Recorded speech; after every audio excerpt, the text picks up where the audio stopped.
Halo semuanya, kembali di Jalan Terbaik. Semoga kalian semua selalu dalam keadaan baik ya. Buat kalian yang baru mampir, jangan lupa subscribe dan like kalau kamu suka konten Jalan Terbaik.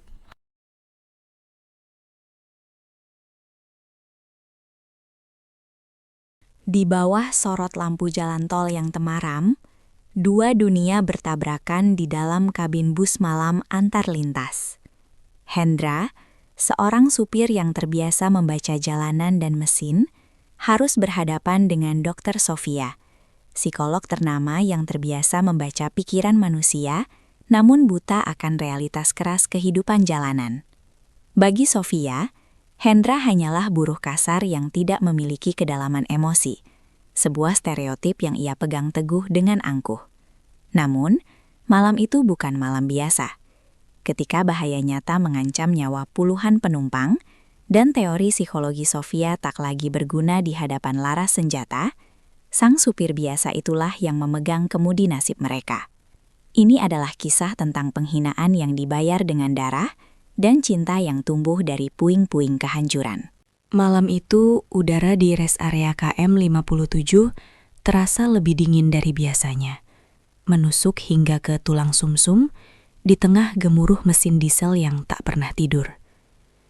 Hendra baru saja memarkirkan bus besar antar lintas tipe Jetbus 3 Plus berwarna biru metalik itu dengan presisi seorang ahli bedah, memastikan roda belakang tidak melanggar garis kuning sedikit pun demi kenyamanan 40 nyawa yang sedang terlelap di dalamnya. Lelaki berusia 30 tahun itu turun dari kabin kemudi dengan gerakan yang menyiratkan kelelahan menahun, merenggangkan otot punggungnya yang kaku setelah 4 jam berjibaku menahan kantuk dan silau lampu jalanan Pandai Utara.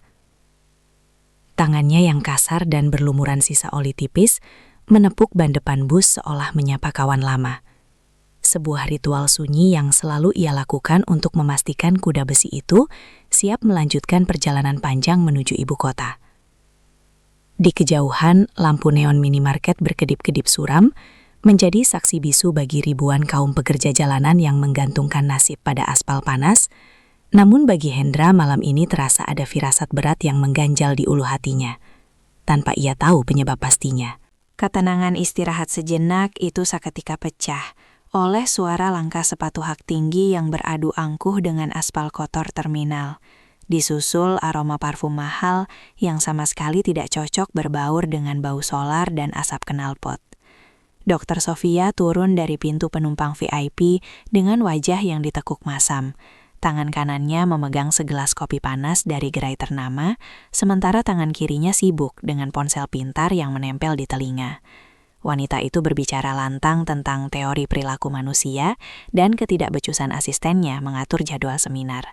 Sama sekali tidak memperdulikan tatapan penumpang lain yang merasa terganggu dengan volumenya. Penampilannya yang necis dengan balutan blazer desainer ternama membuatnya tampak seperti berlian yang jatuh di kubangan lumpur. Sangat kontras dengan lingkungan sekitarnya yang didominasi oleh pedagang asongan dan supir truk lusuh. Matanya menyapu sekeliling dengan tatapan jijik yang tidak ditutup-tutupi, seolah-olah keberadaannya di tempat ini adalah sebuah kesalahan kosmik yang harus segera dikoreksi oleh alam semesta. Masalah bermula ketika Hendra melihat pintu bagasi samping sedikit terbuka dan berinisiatif untuk menutupnya demi keamanan barang-barang penumpang. Namun posisi Dr. Sofia tepat menghalangi engsel hidrolik yang berat itu.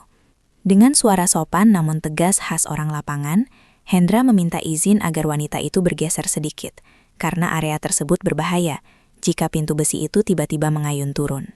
Sofia yang sedang berdebat sengit di telepon menganggap teguran itu sebagai gangguan tidak penting dari seorang bawahan, sehingga ia hanya mengibaskan tangan menyuruh Hendra diam, tanpa mau berpindah tempat 1 inci pun. Hendra yang panik melihat mekanisme hidrolik mulai melemah, spontan melompat untuk menahan pintu itu dengan bahunya. Namun gerakan refleks itu menyenggol lengan Sofia dengan cukup keras. Gelas kopi panas yang dipegang wanita itu terlempar ke udara, menumpahkan cairan hitam mendidih tepat ke atas blazer putih gading yang ia kenakan, menciptakan noda besar yang merusak kesempurnaan penampilannya dalam hitungan detik. Waktu seakan berhenti berputar di rest area itu, ketika jeritan histeris Sofia membelah kesunyian malam, membuat semua mata di sekitar toilet umum dan kantin seketika tertuju pada mereka berdua. Wajah cantik psikolog muda itu memerah padam menahan amarah yang meledak. Bukan karena rasa panas di kulitnya, melainkan karena harga dirinya yang merasa diinjak-injak oleh kecerobohan seorang supir bus malam. Ia mematikan panggilan teleponnya dengan kasar, lalu menatap Hendra seolah-olah pria itu adalah serangga menjijikan yang baru saja merayap di meja makan mewahnya. Mulutnya mulai memuntahkan kalimat-kalimat pedas yang dirangkai dengan kosakata intelek, menuduh Hendra melakukan penyerangan fisik dan tidak memiliki otak untuk bekerja dengan benar di sekitar orang-orang beradab. Hendra hanya bisa berdiri mematung dengan tangan yang masih gemetar menahan pintu bagasi, berusaha mencerna perubahan situasi yang begitu drastis hanya karena niat baiknya menyelamatkan barang penumpang. Kerumunan orang mulai membentuk lingkaran penasaran. Beberapa bahkan mulai mengeluarkan ponsel untuk merekam drama gratis yang tersaji di depan mata mereka, tanpa rasa empati sedikit pun. Hendra menundukkan kepalanya dalam-dalam, mengucapkan kata maaf berulang kali dengan suara yang serak dan bergetar, mencoba menjelaskan bahwa ia hanya ingin memastikan keselamatan Sofia dari pintu bagasi yang rusak. Namun pembelaan diri itu justru menyiram bensin ke dalam api kemarahan Sofia, karena bagi wanita lulusan luar negeri itu, alasan hanyalah senjata bagi orang-orang yang tidak mau bertanggung jawab atas kegagalan mereka. Dia melangkah maju mendekati Hendra, menunjuk dada bidang supir itu dengan jari telunjuknya yang lentik dan terawat, menekan setiap kata yang ia ucapkan dengan intimidasi mental yang biasa ia gunakan pada pasien-pasiennya yang bermasalah. Suasana menjadi begitu mencekam hingga angin malam pun terasa enggan berhembus, membiarkan Hendra terpojok sendirian di tengah penghakiman massal yang tidak adil. Puncaknya adalah ketika Sofia mengeluarkan kalimat pamungkas yang menyerang bukan hanya profesi Hendra, tetapi juga kemanusiaannya sebagai seorang laki-laki dewasa. Dengan nada dingin yang menusuk, ia mengatakan bahwa orang-orang seperti Hendra tidak akan pernah paham konsep empati atau tata krama, karena otak mereka hanya diisi oleh rute jalanan dan mesin berisik. Ia menyebut Hendra sebagai robot bernyawa yang miskin emosi. Makhluk kasar yang tidak pantas berada di radius 1 meter dari orang-orang berpendidikan tinggi sepertinya. Kata-kata itu meluncur mulus namun tajam seperti silet. Menguliti harga diri Hendra di depan puluhan pasang mata yang menonton, menegaskan jurang perbedaan kasta sosial yang menganga lebar di antara mereka. Hinaan itu terasa jauh lebih menyakitkan daripada tamparan fisik, karena Sofia menggunakan gelar psikolognya untuk memvalidasi anggapan bahwa Hendra adalah manusia kelas 2 yang cacat secara emosional dan intelektual. Hendra merasakan darahnya mendidih naik ke ubun-ubun. Rahangnya mengeras hingga urat-urat lehernya menonjol keluar, menahan gejolak amarah yang siap meledak kapan saja. Namun ia ingat seragam biru yang ia kenakan dan tanggung jawab besar untuk menghidupi ibunya yang sakit di kampung. Sebuah beban yang memaksanya untuk menelan bulat-bulat semua racun yang dimuntahkan oleh wanita di hadapannya. Ia mengepalkan tangannya di samping paha hingga kuku-kukunya memutih, atur nafas panjang untuk meredam keinginan membalas bentakan itu dengan kekerasan. Perlahan ia berlutut, mengambil tisu dari saku celananya dan membersihkan ceceran kopi yang mengotori sepatu mahal Sofia. Sebuah gestur penyerahan diri yang paling menyakitkan yang pernah ia lakukan seumur hidupnya. Tindakan itu membuat kerumunan terdiam. Ada rasa iba yang menyeruak di hati mereka, melihat seorang laki-laki gagah harus merendahkan dirinya sedemikian rupa di hadapan arogansi seorang wanita karir. Setelah puas meluapkan emosinya dan melihat lawannya tak berdaya, Sofia mendengus kasar lalu berbalik badan menuju pintu bus dengan langkah menghentak, meninggalkan Hendra yang masih berjongkok di aspal dingin. Sopir itu bangkit perlahan dengan sisa-sisa tenaga yang ia miliki, menatap punggung wanita itu dengan tatapan yang sulit diartikan, campuran antara luka yang dalam dan tekad yang mulai membaja. Ia berjalan kembali ke kursi kemudi, membanting pintu kabin sedikit lebih keras dari biasanya, lalu menatap pantulan wajahnya sendiri di kaca spion tengah yang retak 1000. Penumpang lain naik satu persatu dengan suasana canggung yang kental, tak ada yang berani menatap mata sang sopir. Sementara Sofia duduk di kursi paling depan dengan wajah angkuh menatap keluar jendela. Mesin bus menderu kembali memecah keheningan, namun di dalam hati Hendra, ada badai yang baru saja dimulai. ketika ia melihat sorot lampu mobil asing yang mencurigakan terus membuntuti bus mereka dari kejauhan. Bus antar lintas itu kini meluncur membelah kegelapan jalur tol yang semakin sepi. Hanya menyisakan deru mesin dan gesekan ban dengan aspal yang terdengar seperti rintihan panjang di tengah malam. Hendra tetap fokus di balik kemudi, dengan tatapan yang lurus ke depan, namun sesekali matanya melirik ke arah kaca spion untuk memantau sebuah minibus gelap yang sudah mengikuti mereka sejak gerbang tol terakhir. Perasaan tidak enak yang ia rasakan di rest area tadi, kini berubah menjadi kewaspadaan penuh, membuat setiap syaraf di tubuhnya menegang saat melihat minibus itu terus menjaga jarak konstan di belakang bus mereka. Di barisan kursi penumpang paling depan, Dr. Sofia masih terlihat sibuk dengan tabletnya.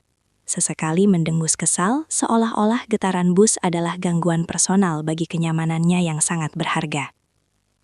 Ia sama sekali tidak menyadari bahwa di balik keheningan kabin yang dingin oleh AC, ada bahaya besar yang sedang mengintai dan siap menerkam mereka kapan saja di jalur tanpa penerangan ini. Kecurigaan Hendra mencapai puncaknya ketika minibus gelap itu tiba-tiba menambah kecepatan dan melakukan manuver berbahaya untuk menyalip bus dari sisi kiri yang sempit.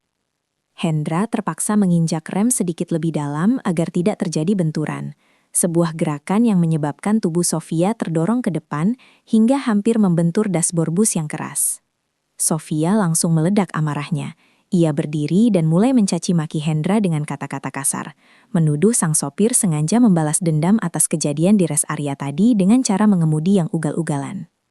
Hendra mencoba menjelaskan melalui interkom kecil bahwa ada kendaraan mencurigakan yang sedang mencoba memotong jalan mereka. Namun Sofia justru menertawakan penjelasan itu dengan nada meremehkan yang sangat menyakitkan. Bagi Sofia, peringatan Hendra hanyalah hayalan seorang pekerja kasar yang terlalu banyak menonton film aksi dan kurang tidur, sebuah delusi yang ia anggap tidak layak untuk dipercaya oleh akal sehatnya. Tepat saat Sofia sedang melontarkan ejekan terakhirnya, minibus gelap itu tiba-tiba membanting setir ke kanan, tepat di depan hidung bus, memaksa Hendra untuk melakukan pengereman darurat yang sangat ekstrim.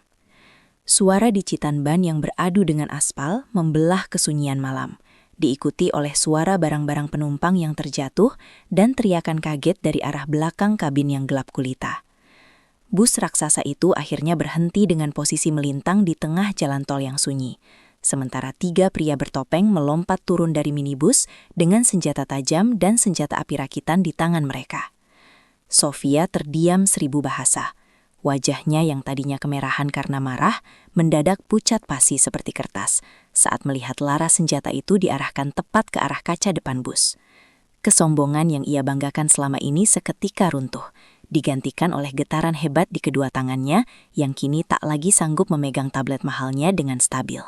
Para pembajak itu berteriak dengan suara parau menyuruh Hendra membuka pintu depan. Namun, sang sopir tetap tenang dan justru mengunci semua akses masuk dengan sistem pneumatik dari kursi kemudi. Sofia yang mulai panik histeris justru berteriak menyuruh Hendra untuk segera membuka pintu, berpikir bahwa jika mereka menyerahkan harta benda, para penjahat itu akan membiarkan mereka pergi dengan selamat. Ia mulai menggunakan istilah-istilah psikologi tentang negosiasi dan manajemen konflik untuk meyakinkan Hendra. Namun, sang sopir hanya diam membisu dengan tangan yang masih mencengkram erat lingkar kemudi.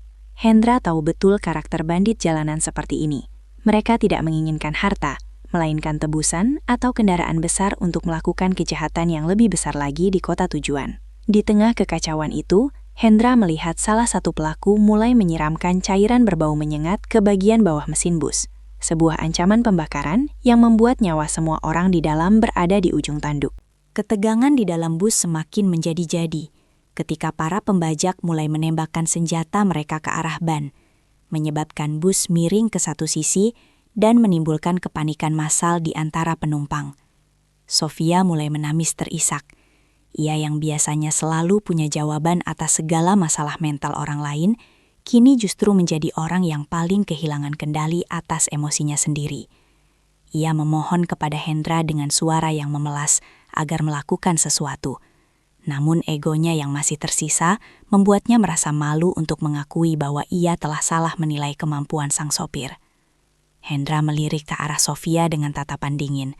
bukan untuk mengejek, melainkan untuk memberikan isyarat agar wanita itu tetap rendah diri dan tidak memancing amarah para pelaku yang ada di luar. Keadaan semakin memburuk ketika para pelaku mulai memecahkan kaca jendela samping dengan palu besar, memaksa Hendra untuk segera mengambil keputusan sulit antara menyerah atau melawan dengan cara yang sangat berisiko. Melihat kaca bus mulai retak dan teriakan anak-anak di kursi belakang semakin memilukan, Hendra akhirnya berdiri dari kursi kemudinya dan berjalan perlahan menuju pintu yang kini digedor dengan beringas dari luar. Sofia menarik ujung seragam Hendra dengan wajah penuh ketakutan. Ia menggelengkan kepala seolah-olah melarang pria itu untuk menghadapi para penjahat tersebut sendirian tanpa perlindungan apapun. Hendra hanya melepaskan tangan lembut Sofia dengan perlahan namun pasti, memberikan sebuah anggukan kecil yang menyiratkan bahwa ia akan bertanggung jawab atas keselamatan seluruh penumpang malam ini. Dokter Sofia terpaku melihat punggung lebar pria yang tadi ia hina sebagai robot tak berperasaan itu, kini berdiri tegap sebagai satu-satunya perisai antara dirinya dan maut yang sedang mengintai. Ada sesuatu yang bergejolak di dalam batin Sofia saat menyadari bahwa teori-teori psikologinya tak mampu memberinya keberanian yang sama seperti yang ditunjukkan oleh sang sopir biasa ini. Pintu pneumatik akhirnya terbuka dengan suara mendesis yang panjang, membiarkan udara malam yang mencekam masuk ke dalam kabin, bersama dengan aroma ancaman yang begitu nyata dan dekat.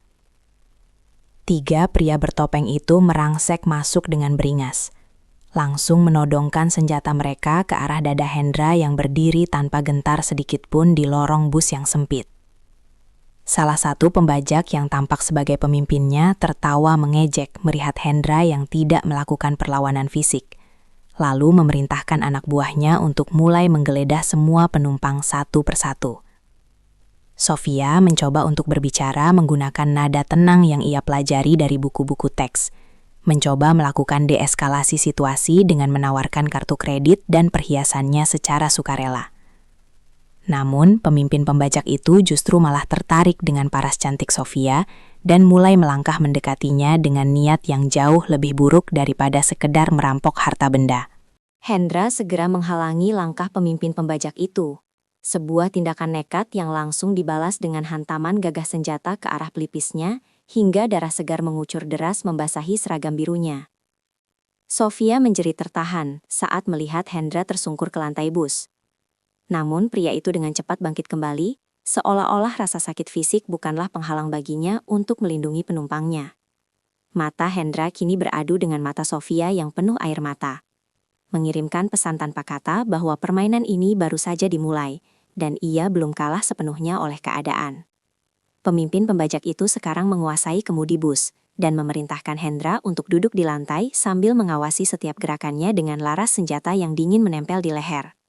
Bus itu pun kembali melaju di bawah kendali sang kriminal, menuju kegelapan yang lebih dalam di mana bantuan kepolisian akan sulit untuk menjangkau mereka tepat waktu. Bus kini melaju liar di bawah kendali sang pembajak yang tidak terbiasa membawa kendaraan besar, membuat bodi bus oleng ke kanan dan kiri, seolah bisa terbalik kapan saja di aspal tol yang licin. Di dalam kabin yang pengap oleh rasa takut, Dr. Sofia duduk bersimpuh di lantai lorong dengan tubuh gemetar hebat, kehilangan seluruh wibawa yang biasanya ia pamerkan di panggung seminar internasional.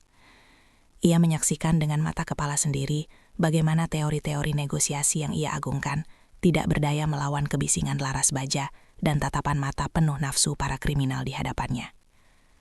Setiap kali bus bergoyang keras, Sofia terlempar menabrak kursi besi, namun rasa sakit fisiknya tak sebanding dengan horor psikologi saat menyadari bahwa status sosialnya kini tidak bernilai sepeser pun. Ia melirik ke arah Hendra yang masih terduduk dengan darah mengering di pelipis, merasa sangat bodoh karena sebelumnya telah menganggap pria ini tidak memiliki kedalaman emosi. Justru di saat seperti inilah, ketenangan Hendra yang seperti karang di tengah badai menjadi satu-satunya hal yang membuat Sofia tidak pingsan karena serangan panik yang luar biasa. Pemimpin pembajak yang memegang kemudi mulai kehilangan kesabaran karena sistem perpindahan gigi bus yang rumit.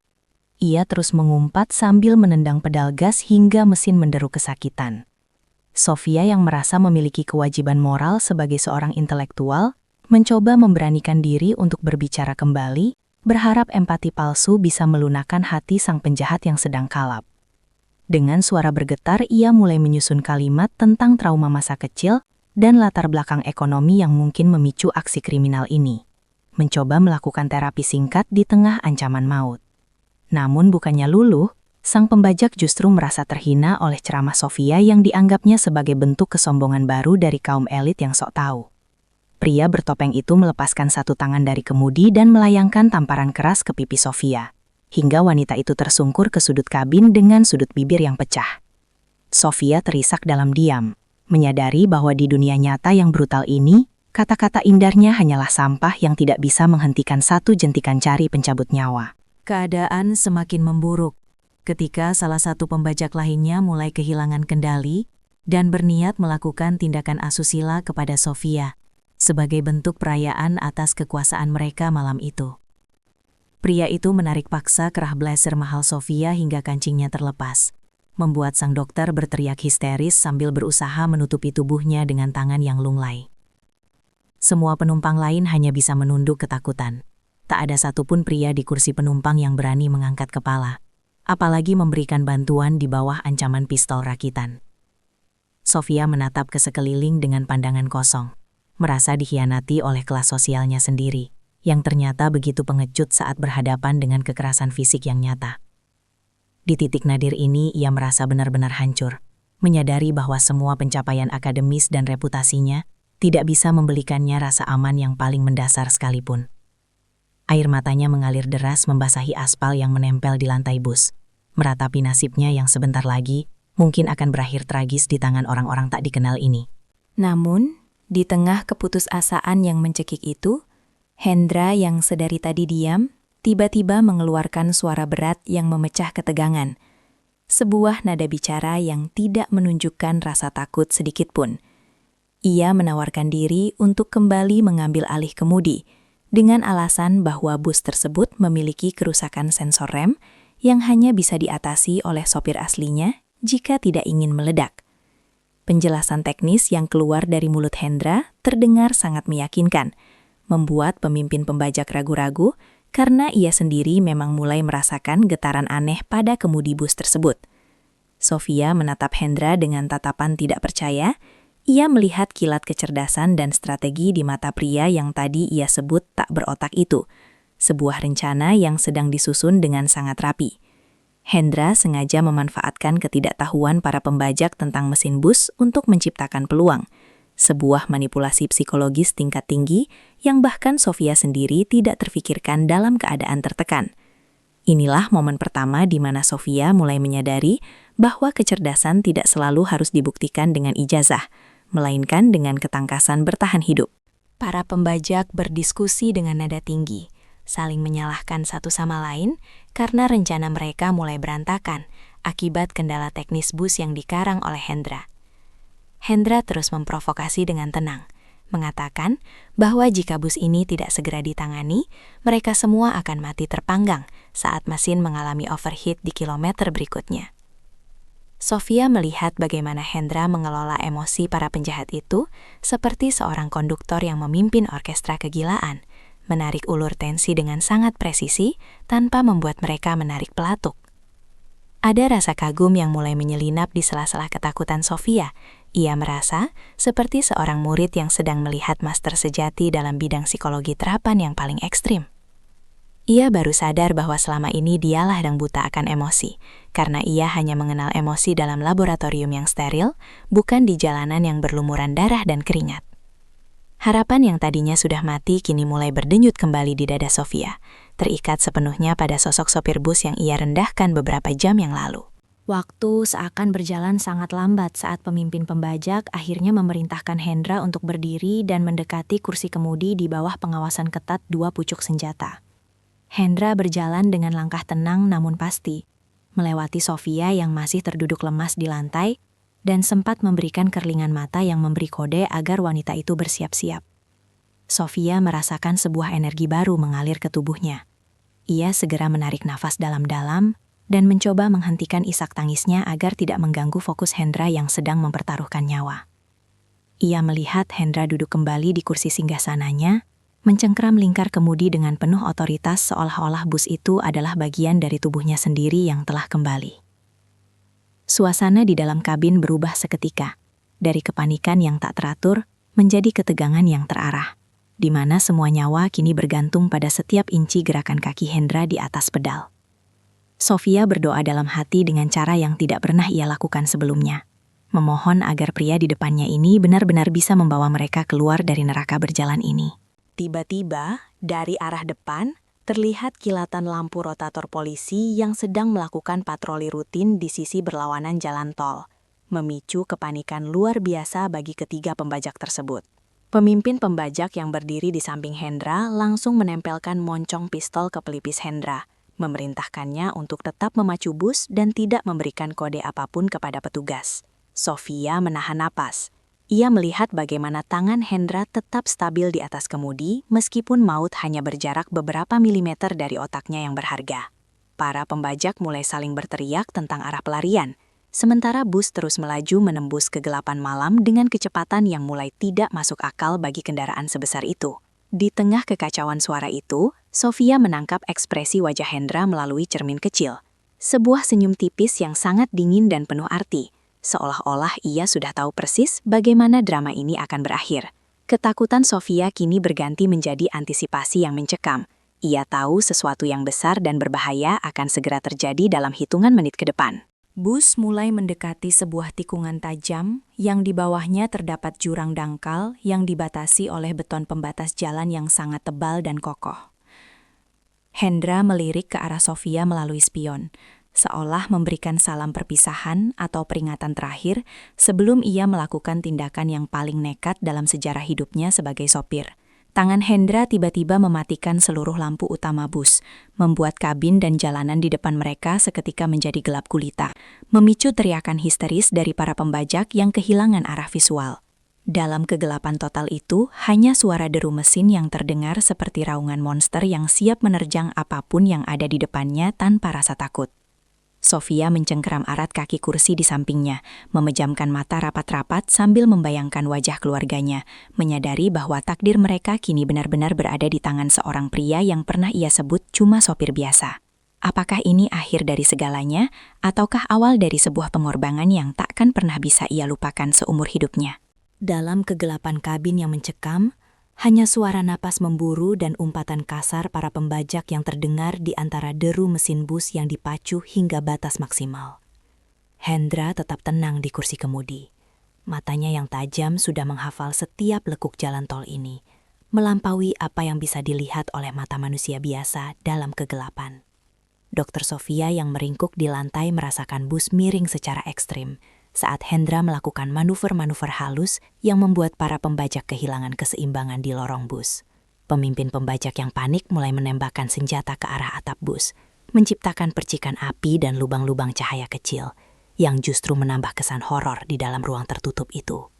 Sofia merangkak mendekati kursi pengemudi, mencari perlindungan di dekat sosok yang paling ia benci, namun kini paling ia butuhkan untuk tetap hidup. Ia bisa merasakan getaran mesin yang merambat dari lantai ke dadanya, seirama dengan detak jantungnya yang seolah ingin melompat keluar, melihat maut sudah berdiri tepat di depan mata. Situasi semakin kritis ketika para pembajak menyadari bahwa Hendra sengaja membawa mereka menuju barikade perbaikan jalan yang dipenuhi beton-beton raksasa di kejauhan. Pemimpin pembajak itu menodongkan pistol tepat ke leher Hendra, memerintahkannya untuk menghentikan bus atau ia akan meledakkan kepala sang sopir saat itu juga. Sofia yang sudah kehilangan akal sehatnya karena teror yang bertubi-tubi, tiba-tiba tertawa histeris. Sebuah reaksi defensif dari mentalnya yang hancur melihat arogansinya selama ini tidak bisa menyelamatkannya. Ia menatap Hendra dengan mata yang merah karena air mata dan debu, lalu dengan suara parau yang penuh dengan sisa-sisa kesombongannya yang terakhir, ia melontarkan kata-kata yang memicu adrenalin. Sofia menantang Hendra untuk membuktikan bahwa dia bukan sekedar mesin bernyawa, melainkan manusia yang punya nyali untuk mengubah takdir mereka semua. Di tengah jerit tangis penumpang lain, suara Sofia terdengar sangat tajam saat ia meneriakkan sebuah janji yang terdengar seperti kutukan sekaligus harapan terakhir bagi mereka berdua. Dengan nada yang bergetar namun penuh penekanan, Sofia berteriak tepat di telinga Hendra di tengah kekacauan itu. "Kalau kamu bisa membawa kami keluar hidup-hidup, aku akan menikahimu, walau aku yakin kamu cuma sopir biasa." Kalimat itu meluncur seperti anak panah yang menembus kebisingan di dalam bus, membuat para pembajak sejenak tertegun mendengar taruhan gila dari seorang wanita elit kepada seorang sopir. Sofia mengucapkan itu bukan karena cinta, melainkan sebagai bentuk penghinaan terakhir yang dibalut rasa putus asa, seolah ingin menegaskan bahwa nyawanya hanya bisa dibeli dengan harga yang mustahil. Ia yakin Hendra akan gentar. Ia yakin pria itu akan memilih untuk menyerah pada pembajak, daripada harus mempertaruhkan nyawa demi sebuah janji dari wanita sombong sepertinya. Namun, ia salah besar dalam menilai harga diri seorang lelaki yang sudah biasa bertaruh dengan maut di aspal hitam setiap malam selama bertahun-tahun. Hinaan itu justru menjadi bahan bakar terakhir yang dibutuhkan Hendra untuk melakukan aksi yang paling gila dalam sejarah profesinya. Hendra menoleh sedikit ke arah Sofia, memberikan sebuah senyuman tipis yang sangat dingin. Sebuah tatapan yang belum pernah Sofia lihat dari pasien manapun di klinik mewahnya. "Saya terima tantangannya, dokter," jawab Hendra dengan suara yang sangat tenang, seolah-olah ia hanya sedang menyanggupi permintaan untuk berhenti di halte berikutnya. Tangannya dengan mantap memindahkan gigi ke posisi paling rendah untuk mendapatkan torsi maksimal, sementara kaki kirinya bersiap di atas pedal kopling dengan presisi yang mengerikan. Ia mengabaikan moncong pistol yang menempel di kulit lehernya, seolah benda logam dingin itu hanyalah gigitan nyamuk yang tidak berarti dibandingkan janji yang baru saja ia terima. Sofia melihat otot-otot lengan Hendra menegang, urat-uratnya menonjol seperti kawat baja yang siap meledak, memancarkan aura kejantanan yang sangat primitif, namun sangat memukau. Ketakutan Sofia kini bercampur dengan rasa takjub yang aneh, melihat seorang pria yang siap menjemput ajal hanya untuk membuktikan bahwa martabatnya tidak bisa dibeli dengan gelar akademik. Pemimpin pembajak yang melihat gelagat nekat Hendra berteriak histeris dan mencoba menarik pelatuknya. Namun, tepat pada detik itu, Hendra membanting setir dengan kekuatan penuh ke arah kanan.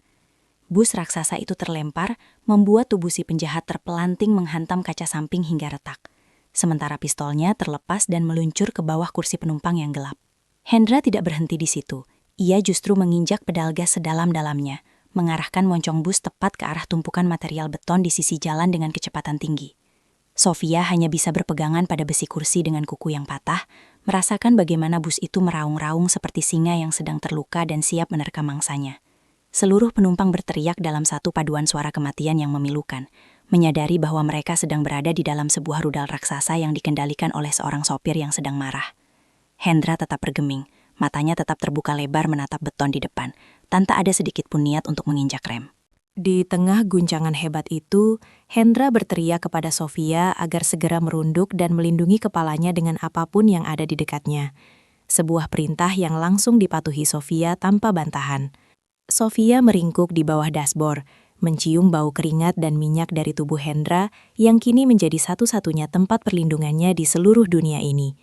Ia menyadari betapa kecilnya dirinya, betapa tidak bergunanya semua teori psikologinya saat ini, dan betapa besarnya pengorbanan yang sedang dilakukan oleh pria yang ia hina.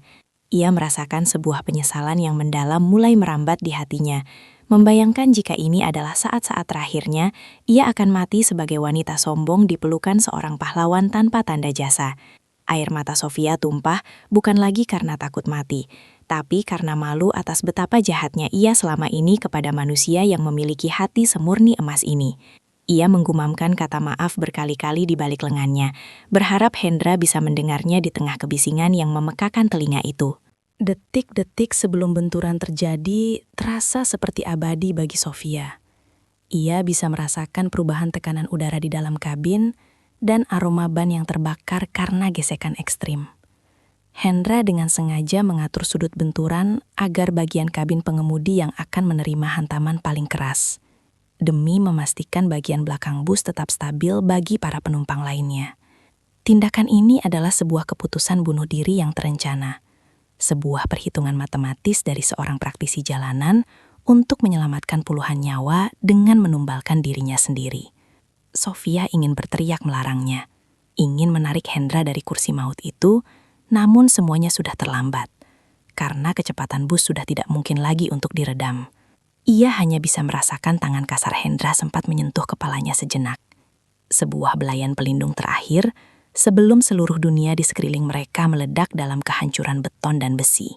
Sofia mengejamkan mata, menyerahkan takdirnya pada kegelapan yang sebentar lagi akan menjemput mereka semua di ujung jalan tol yang sunyi ini. Suara dentuman beton yang hancur beradu dengan bodi bus terdengar seperti ledakan bom yang mengguncang bumi. Diikuti oleh suara besi yang berderit nyaring terkoyak dari kerangkanya.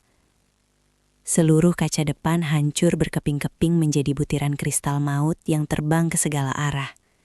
Sementara debu semen putih menyelimuti seluruh kabin dalam sekejap mata. Bus itu terhenti dengan hentakan yang sangat dahsyat, membuat tubuh siapapun yang tidak berpegangan terlempar seperti boneka kain ke arah depan yang hancur total. Sofia merasakan tubuhnya tergoncang hebat sebelum semuanya menjadi sunyi senyap. Hanya menyisakan suara desis uap panas dari radiator yang pecah dan rintihan pelan penumpang di kejauhan. Ia membuka matanya perlahan di tengah kabut debu, melihat pemandangan di depannya yang akan menghantuinya seumur hidup. Hendra masih berada di kursi kemudi, namun tubuhnya terjepit di antara roda kemudi dan beton raksasa, dengan darah yang mengalir deras menyelimuti seragam birunya yang kini compang-camping. Debu semen yang putih dan pekat perlahan mulai mengendap di dalam kabin bus yang kini telah hancur separuh bagian depannya, menyisakan kesunyian yang mengerikan dan aroma logam terbakar.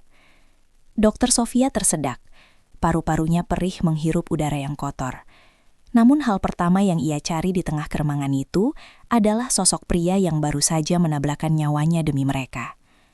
Ia melihat ke arah kursi kemudi dan seketika jantungnya seolah berhenti berdetak, melihat pemandangan tragis di hadapannya yang begitu memilukan. Hendra terhimpit di antara kemudi yang bengkok dan bongkahan beton besar. Tubuhnya terkulai lemas dengan kepala yang tertunduk di atas dashboard yang telah remuk total. Darah segar berwarna merah pekat terus mengucur dari luka di kepalanya, menetes pelan ke lantai bus dan membasahi sepatu mahal Sofia yang kini tak lagi berarti di matanya. Para pembajak di belakang terlihat pingsan atau mengalami luka berat karena tidak menggunakan pegangan saat benturan terjadi, membuat ancaman teror itu seketika sirna ditelan oleh aksi heroik sang sopir. Sofia merangkak dengan sisa tenaganya, mengabaikan rasa sakit di sekujur tubuhnya dan pecahan kaca yang menyayat telapak tangannya demi bisa mencapai sisi Hendra. Ia memanggil nama pria itu dengan suara parau yang nyaris habis karena tangis, menyentuh leher Hendra untuk mencari denyut nadi yang mungkin masih tersisa di sana. Air mata Sofia tumpah tanpa henti, membasahi wajah Hendra yang kini terlihat begitu damai meski tertutup luka dan debu jalanan yang sangat tebal. Ia teringat kembali semua hinaan yang pernah ia lontarkan, semua kata-kata tentang tak paham emosi yang kini justru berbalik mencekik lehernya sendiri dengan rasa bersalah yang luar biasa. Bagaimana mungkin ia, seorang pakar jiwa, bisa begitu buta melihat jiwa yang begitu murni dan berani di balik seragam sopir yang sederhana ini? Di titik ini Sofia menyadari bahwa gelar doktornya tidak lebih dari sekadar tumpukan kertas jika dibandingkan dengan pengorbanan nyata yang diberikan Hendra. Penumpang lain mulai sadar dan bergerak keluar dari bus dengan tertatih-tatih. Beberapa dari mereka mencoba membantu Sofia menarik tubuh Hendra yang terjepit sangat kuat. Suara sirine polisi dan ambulans mulai terdengar di kejauhan, membelah kesunyian malam di jalan tol yang menjadi saksi bisu atas keberanian seorang manusia yang dianggap biasa. Sofia terus menggenggam tangan Hendra yang kasar dan dingin, berbisik berulang kali bahwa pria itu harus bertahan hidup, karena ia memiliki sebuah janji yang harus ditepati. Ia tidak peduli lagi pada reputasinya sebagai psikolog ternama. Ia hanya ingin pria di depannya ini membuka mata dan melihat bahwa dunianya telah berubah selamanya. Dalam kekacauan itu, Sofia menemukan sebuah foto kecil yang terjatuh dari saku seragam Hendra. sebuah foto seorang ibu tua yang tersenyum di depan rumah sederhana. Foto itu menjadi bukti terakhir bahwa Hendra memiliki hati yang penuh dengan cinta dan tanggung jawab. Jauh melampaui teori-teori dingin yang selama ini Sofia pelajari. Petugas medis akhirnya tiba dan dengan susah payah menggunakan alat pemotong besi untuk mengeluarkan tubuh Hendra dari reruntuhan kemudi yang menjepitnya dengan sangat beringas. Sofia menolak untuk menjauh. Ia terus mendampingi tandu Hendra hingga ke dalam ambulans, memegang erat tangan pria itu seolah-olah ia bisa mentransfer seluruh nyawanya sendiri. Di dalam ambulans yang melaju kencang, Sofia melihat monitor jantung yang menunjukkan detak yang sangat lemah dan tidak stabil, membuat dadanya terasa sesak seolah dihantam batu besar. Ia terus membisikkan kata maaf, memohon agar Tuhan memberikan satu kesempatan lagi baginya untuk menebus segala kesombongan yang telah ia lakukan selama ini. Ia menyadari bahwa cinta yang tumbuh di tengah tragedi ini adalah cinta yang paling tulus, karena ia lahir dari pengakuan atas kekurangan diri dan penghormatan atas kemuliaan orang lain. Namun, kenyataan pahit tetap membayangi di depan mata, mengingatkannya bahwa pengorbanan besar selalu menuntut harga yang sangat mahal untuk dibayar. 3 bulan kemudian, suasana rumah sakit rehabilitasi yang tenang di pinggiran kota menjadi saksi bisu dari kelanjutan kisah yang bermula dari sebuah penghinaan kejam itu. Hendra berhasil selamat dari masa kritis, namun kecelakaan itu merenggut kemampuan motorik di kaki kanannya secara permanen, membuatnya tak akan pernah bisa menginjak pedal gas lagi. Ia duduk di kursi roda, menatap taman rumah sakit dengan pandangan yang kosong, merindukan deru mesin bus dan aspal jalanan yang selama ini menjadi nafas hidupnya. Di sampingnya, Dr. Sofia berdiri dengan setia, tidak lagi mengenakan blazer mahal atau perhiasan mewah, melainkan pakaian sederhana yang menunjukkan kerendahan hati yang baru ia temukan. Sofia telah melepaskan sebagian besar jadwal seminarnya yang padat demi merawat Hendra setiap hari, menjadi kaki bagi pria yang telah memberikan segalanya untuk menyelamatkan hidupnya. Inilah bentuk nyata dari janji yang pernah ia ucapkan di ujung maut, sebuah pernikahan yang bukan lagi didasari oleh taruhan, melainkan oleh rasa hutang budi dan cinta yang mendalam. Meskipun mereka kini bersama, ada kesedihan yang tak bisa disembunyikan setiap kali Hendra melihat bus malam melintas di kejauhan dari balik jendela kamar rehabilitasinya. Ia kehilangan profesi yang ia cintai, dan Sofia kehilangan sosok Hendra yang dulu gagah dan kuat di balik kemudi besar yang ia kuasai dengan sangat sempurna. Mereka hidup dalam kebahagiaan yang bittersweet. Sebuah kebahagiaan yang selalu diingatkan oleh luka parut di wajah Hendra, dan kursi roda yang kini menjadi bagian dari hidup mereka. Sofia seringkali menangis diam-diam di malam hari saat melihat Hendra mencoba menggerakkan kakinya yang sudah tak lagi memiliki rasa. Merasa dialah penyebab semua penderitaan ini. Namun Hendra selalu menarik tangan Sofia, memberikan senyuman lemah yang sama seperti saat di atas bus, memberitahu tanpa kata bahwa ia tidak pernah menyesali keputusannya. Mereka adalah 2 jiwa yang disatukan oleh kehancuran, mencoba membangun masa depan di atas puing-puing masa lalu yang begitu menyakitkan, namun penuh makna. Suatu sore, Sofia membawa Hendra ke tepi jalan tol, tempat kecelakaan itu terjadi, di mana sebuah pembatas jalan baru telah terpasang dengan kokoh, menggantikan beton yang hancur. Mereka berdiri di sana dalam diam, membiarkan angin kencang dari kendaraan yang melintas menerpa wajah mereka, membawa kembali memori tentang malam horor yang mengubah segalanya. Sofia memeluk pundak Hendra dari belakang, menyandarkan kepalanya di bahu pria itu sambil menatap matahari terbenam yang berwarna kemerahan, seperti darah yang mengalir malam itu. Ia menyadari bahwa meskipun Hendra kini hanyalah sopir yang tak bisa menyetir, baginya pria ini adalah pahlawan terbesar yang pernah ia temui di seluruh dunia medis dan sosial. Penyesalan Sofia telah berubah menjadi dedikasi seumur hidup, sebuah pengabdian yang ia lakukan bukan karena terpaksa, tapi karena ia telah menemukan arti kemanusiaan yang sesungguhnya. Mereka berdua tahu bahwa jalan di depan masih panjang dan penuh tantangan. Namun, selama mereka bersama, tak ada lagi kasta yang bisa memisahkan hati mereka. Kisah ini berakhir dengan Sofia yang mendorong kursi roda Hendra menuju mobil mereka. Sementara dari kejauhan terdengar suara klakson bus malam yang seolah memberikan penghormatan terakhir bagi sang legenda jalanan. Hendra menoleh sekali lagi ke arah aspal hitam, membayangkan dirinya masih berada di sana, membelah malam dengan lampu jauh yang terang benderang menuju ufuk timur. Sofia mengecup kening Hendra dengan penuh kasih, sebuah gestur yang dulu sangat mustahil dilakukan oleh seorang dokter terhormat kepada seorang pekerja transportasi yang kasar. Di bawah langit yang mulai menggelap, mereka pulang ke rumah sederhana mereka, membawa serta luka dan cinta yang akan terus hidup selama nafas masih berhembus. Apakah cinta yang lahir dari rasa bersalah bisa bertahan selamanya? Ataukah ini hanya cara Sofia untuk melarikan diri dari hantu masa lalunya sendiri? Hanya waktu yang akan menjawab, seiring dengan berlalunya malam demi malam yang kini mereka lalui tanpa lagi ada teror senjata, melainkan hanya ada keheningan yang penuh dengan doa.